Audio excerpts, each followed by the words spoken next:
कहानी के शुरुआत में हमें यूसी नाम के लड़के को दिखाया जाता है। यूसी को ट्रैवल करना बहुत ज्यादा पसंद है। उसका एक शौक है और वो ये है कि वो अमेज़न के जंगल में जाए और जिंदगी के असली एडवेंचर करे। अमेज़न के जंगल जाने से पहले वो वहाँ के एक करीब के इलाके में पहुँचता है जिस एरिया में बहुत सारे टूरिस्ट कैंपिंग करने के लिए आए हुए थे। यहीं पर यूसी का मार्क नाम का एक लड़के से मुलाकात होता है। उसे भी यूसी की तरह ही ट्रैवलिंग करने का बहुत ज्यादा शौक था और इसी शौक के बातों में इन दोनों में एक बहुत अच्छी दोस्ती भी हो जाती है। मार्क यूसी को अपने एक और दोस्त जिसका नाम कैबिन था उससे मिलवाता है जो को एक फोटोग्राफर है और इसी लिस्ट में जंगलों में उसका आना जाना हमेशा की तरह लगा रहता है। एक जैसे शौक और काम होने की वजह से ये तीनों में एक अच्छी दोस्ती बॉन्डिंग क्रिएट हो जाती है और इनका बहुत ही अच्छा ग्रुप भी बन जाता है। ये लोग कई दिनों तक यहाँ पर कैंपिंग करते हैं और बहुत एंजॉय करते हैं। एक दिन यूसी जब अकेले ही उस टाउन में घूम रहा था तो उसे एक अनजान आदमी मिला। हैरानी की बात यह है कि वो यूसी की नाम जानता था। उसने यूसी से कहा कि क्या तुम्हें अमेज़न के जंगलों में जाना पसंद है, क्योंकि मैं जानता हूँ तुम वहाँ पर जाने के लिए बेताब हो और इस पर मैं तुम्हारी मदद कर सकता हूँ। कार्ल ने यूसी को एक शॉकिंग वाली बात यह भी बताई कि जंगलों के बीचों बीच एक इंडियन कबीला भी रहता है जो कि इस समय तुम मान लो कि वे सभी जंगली लोग हैं और उन लोगों के बारे में कोई भी नहीं जानता। इस बात को सुनकर यूसी और भी ज्यादा एक्साइटेड हो चुका था क्योंकि उसे जंगली लोगों से मिलने का बहुत ही ज्यादा शौक था। ये कार्ल नाम का आदमी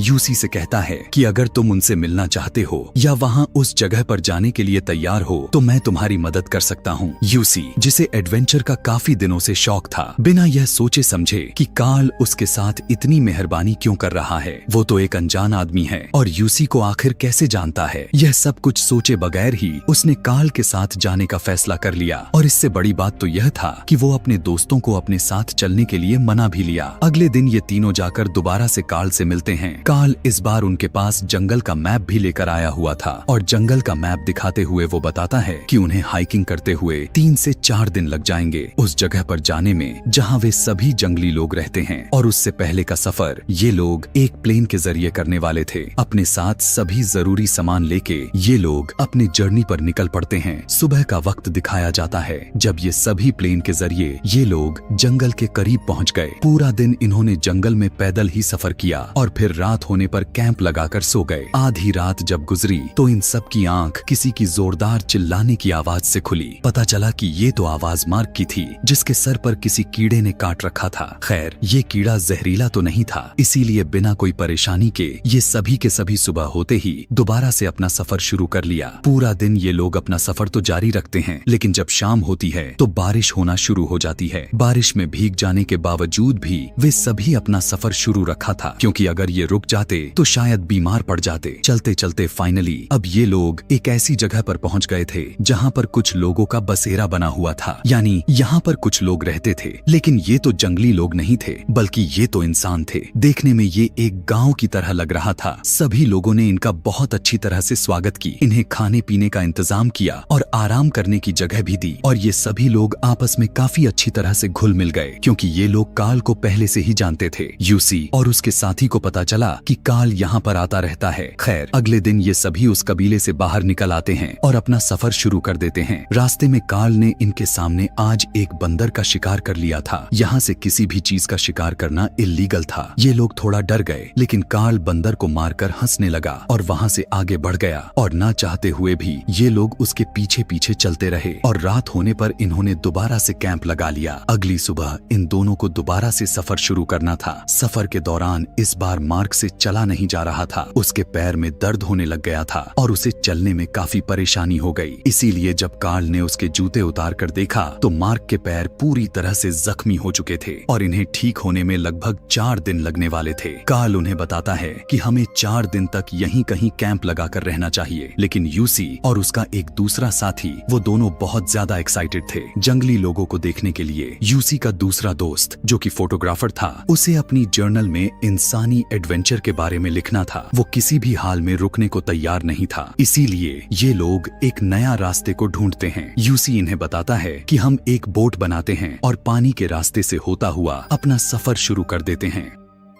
कार्ल ऐसा नहीं चाहता था क्योंकि नदी का रास्ता बहुत ज्यादा खराब था। वो बताता है कि यहाँ नदी का बहाव बहुत ज्यादा तेज है, लेकिन जब कैबिन और यूसी अपनी मनमानी करने पर उतर गए तो इन दोनों को भी मानना पड़ गया, जिसके बाद इन सभी ने मिलकर एक बोट को बना ही लिया। ये लोग अपना सारा सामान उस बोट पर लाद देते हैं और अपना सफर उसी नदी के रास्ते से शुरू कर देते हैं। इस समय इनका कैप्टन कार्ल था, क्योंकि कार्ल ही वो इंसान था जो इस जंगल के बारे में जानता था। थोड़ी समय तो इसका सफर सही चलता रहा, लेकिन थोड़ी ही देर के बाद नदी की तेज लहरों ने उनका नाव का बैलेंस खराब करना शुरू कर दिया। इस समय कार्ल कह रहा था कि हमें इस बोट को किसी किनारे पर लगा देना चाहिए, लेकिन केबिन गुस्से में कह रहा था कि उन्हें पानी के बहाव के साथ ही आगे बढ़ना चाहिए। शायद वो यहाँ के खतरों के बारे में नहीं जानता था। इस सब में कार्ल और उसके बीच में लड़ाई भी हो जाती है, जिसे बहुत ही मुश्किल से उन्हें यूसी रोकता है और यूसी अब कार्ल की बातों को मानते हुए बोट को किनारे तक लेकर जाता है। इन लोगों ने अब यहाँ पर एक दूसरा कैंप लगा लिया था। कैंप लगाने के बाद कार्ल ने फैसला किया कि वो लोग पूरी रात इस कैंप में रहेंगे और अगली सुबह अपना सफर शुरू करेंगे। लेकिन उसका पानी के जरिए जाना उसका कोई इरादा नहीं लग रहा था। उसने फैसला कर लिया कि अब वो पैदल ही सफर करेगा, लेकिन यूसी और कैबिन उसके इस फैसले के खिलाफ थे। उन्हें अब चलने में मुश्किल हो रही थी। उनका बस यही लग रहा था कि उन्हें पानी के जरिए ही आगे बढ़ना चाहिए। ये लोग अब मार्क से पूछते हैं, क्योंकि उसके पैर काफी हद तक ठीक हो चुके थे। इसीलिए मार्क उनके साथ पैदल चलने के लिए कहता है, क्योंकि वो जानता था कि कार्ल को सरवाइव करना आता है और वो इसमें उसकी भी मदद कर सकता है। ऐसे में ये लोग दो ग्रुप्स में डिवाइड हो गए। कार्ल ने अब इन लोगों को मैप दिखाते हुए कहा कि 3 दिन बाद ये लोग इस जंगल के एक खास पॉइंट पर मिलेंगे। अगले 3 दिन तक कार्ल और मार्क पैदल सफर करने वाले थे, जबकि यूसी और कैबिन बोट के जरिए आगे बढ़ने वाले थे। खैर, ये सब आग की तरफ बढ़ चलते हैं। पहले पहले तो नदी का सफर बिल्कुल नॉर्मल था, लेकिन फिर वही हुआ जो नहीं होना चाहिए था। लहरें इतनी तेज थीं कि इन्हें अपनी बोट को संभाल पाना काफी मुश्किल हो गया था। बोट पानी के बहाव के साथ इन्हें बहा ले गई, लेकिन किस्मत अच्छी थी कि इनके आगे उसी नदी में एक बहुत बड़े चट्टान से टकरा गए और आगे बढ़ने से बचा लिया। और अब ये अपने बोट के साथ लटके हुए थे। सही समय पर ये अगर फैसला नहीं किए तो अब इनकी जान भी जा सकती है। यूसी बहुत ज्यादा घबराया हुआ था। वो कोई फैसला नहीं कर पा रहा था। तब कैबिन उससे कहता है कि मैं पानी में जंप करके तैरते हुए वहाँ किनारे तक जाने की कोशिश करता हूँ। किनारे तक जाने के बाद मैं वहाँ से रस्सी फेंकूंगा, तुम उसके जरिए मेरे पास आ जाना। लेकिन यूसी इसके लिए तैयार नहीं था। तब कैबिन ने उसे हौसला दिया और बहुत ही हिम्मत करके उसने नदी में जंप कर दी और वो काफी मेहनत करने के बाद वो आखिरकार नदी के किनारे तक पहुंच ही गया। इससे पहले कि वो यूसी की तरफ कोई रस्सी फेंक कर उसे बचा पाता, पानी का बहाव उल्टी डायरेक्शन में बहने लग जाती है, जिसकी वजह से बोट के साथ यूसी भी पानी में गिर जाता है और पानी यूसी को यहाँ से बहा ले जाती है। कैबिन को अपनी आंखों पर यकीन ही नहीं हो पा रहा था कि उसके साथ तो ऐसा नहीं होना था। वो 1 सेकंड पहले ही अपने दोस्त को बचाने ही वाला था, लेकिन अब शायद उसे यूसी कभी भी नहीं दिखने वाला था। उसने जोर से चिल्लाकर यूसी को बुलाया, लेकिन अब कुछ नहीं हो सकता था। फिर कैबिन ने अब आगे बढ़ना शुरू कर दिया, जबकि उसके कुछ ही देर बाद हम देख पाते हैं कि यूसी भी पानी के बहाव के साथ तैरते हुए किनारे तक आ ही गया था। उसे समझ नहीं आ रही थी कि क्या करे। उसने नदी की तरफ देखा तो उसका बैग भी बहकर आ रहा था। उसने अपना बैग पकड़ा और उसके अंदर से बाइबल निकाली और उसे पढ़ना शुरू कर दिया। उस बैग में कार्ल की कुछ गोलियां निकाली। ये सर्वाइवल मेडिसिन थी, इससे ताकत मिलती है। यूसी उसमें से एक को निकाल कर खा लेता है और अब अकेले ही जंगल में अपने दोस्त से मिलने की उम्मीद में सफर शुरू कर देता है। काफी टाइम तक जंगल में भटकने के बाद जब उसे यहाँ से बाहर निकलने की कोई रास्ता नजर नहीं आया तो उसने कार्ल का दिया हुआ मैप निकाला।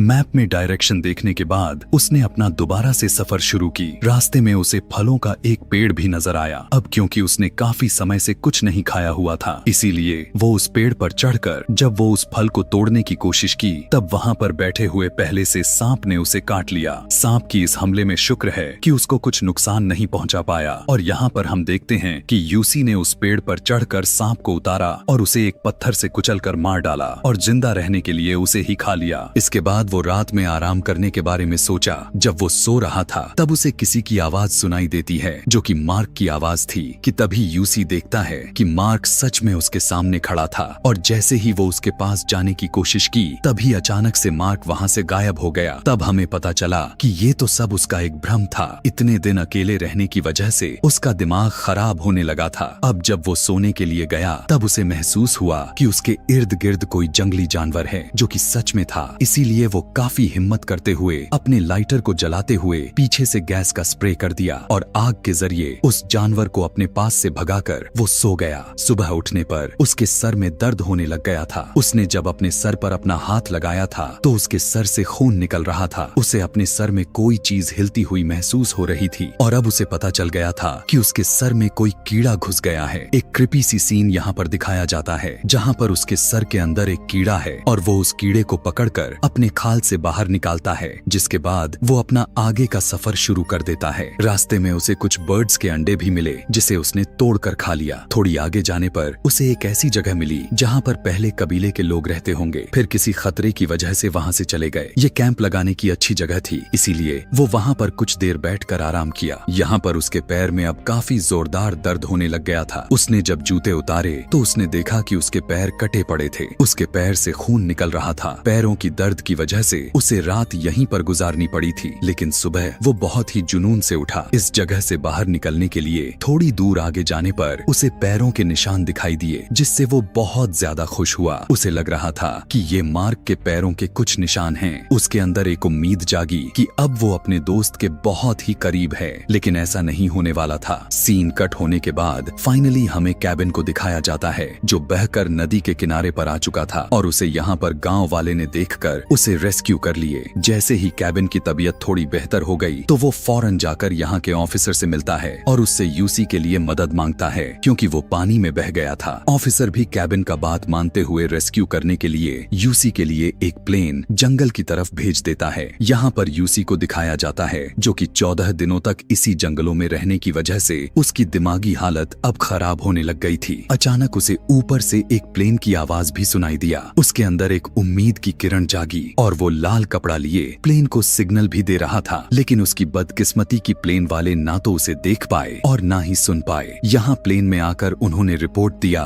कि जंगल में यूसी कहीं पर भी नहीं मिला। यह सुनने के बाद कैबिन तो थम सा गया और एक बार फिर से उसी ऑफिसर से यूसी को बचाने के लिए कहा। इस समय ऑफिसर को लग रहा था कि यूसी जंगल में कहीं मर चुका होगा, क्योंकि उसे जंगल में गायब हुए तकरीबन 2 हफ्ते गुजर गए थे और यहाँ तो कोई 5 दिन तक जंगल से ना आए तो मान लिया जाता है कि वो मर गया होगा। लेकिन अभी भी कैबिन के दिल में कहीं ना कहीं यह उम्मीद थी कि उसका दोस्त जिंदा है। वो उसी गांव के एक ऐसे आदमी से मिलता है जिसे जंगल के बारे में काफी अच्छे से पता था, इसीलिए वो उससे मदद मांगते हुए नदी के रास्ते से होता हुआ जंगल की तरफ दोबारा से निकल पड़ता है। इधर जंगल में हम यूसी को देख पाते हैं जिसकी दिमागी हालत खराब होने के साथ साथ उसकी शरीर की हालत भी खराब हो चुकी है। उसके अंदर बिल्कुल भी ताकत नहीं बची है आगे बढ़ने के लिए। लेकिन तभी कुछ ही देर बाद उसके करीब एक जंगली औरत आ जाती है जिसे देखकर वो डर जाता है और वो जंगली औरत भी डर गई थी। लेकिन यहाँ पर किसी के साथ रहने के लिए यूसी के लिए बहुत जरूरी थी। उसने उस जंगली लड़की को समझाने लगा कि तुम्हें कुछ नहीं होगा, तुम मेरे पास आओ, मेरे साथ रहो। किसी तरह उसे मनाने के बाद वो यहाँ पर उस जंगली लड़की को अपने साथ सुला लेता है और जब कुछ समय गुजर जाने के बाद यूसी की आंख खुली तो उसे पता चला कि वो लड़की उसके पास थी ही नहीं, जिससे हमें यहाँ पर रिवील हुआ कि असल में वो लड़की यहाँ पर आई ही नहीं थी। ये सब उसका एक इल्यूजन था। इसके बाद वो अपने दिमाग के ऊपर दोबारा से कंट्रोल पाता है और एक ऐसे पेड़ के पास जाता है जिसके ऊपर बहुत सारे चींटियां थीं और वो अपने कपड़े को उतारकर उस पेड़ को पकड़ लेता है ताकि सारी चींटियां उसके ऊपर चढ़ जाए और उसे काटे, जिससे उसे कुछ हिम्मत मिले। और उसके ऐसी सोच के साथ ठीक ऐसा ही हुआ और सारी चींटियां उसके ऊपर चढ़कर जब उसे काटने लगी तो वो भागते हुए चींटियों को अपने शरीर से उतारने के लिए नदी तक पहुंच गया। फाइनली वो उससे छुटकारा पा गया, जिसके बाद वो यहाँ नदी के किनारे पर एक वाई लिखकर अपने नाम का साइन बनाता है ताकि जब भी कैबिन उसे ढूंढते हुए यहाँ पर पहुँचे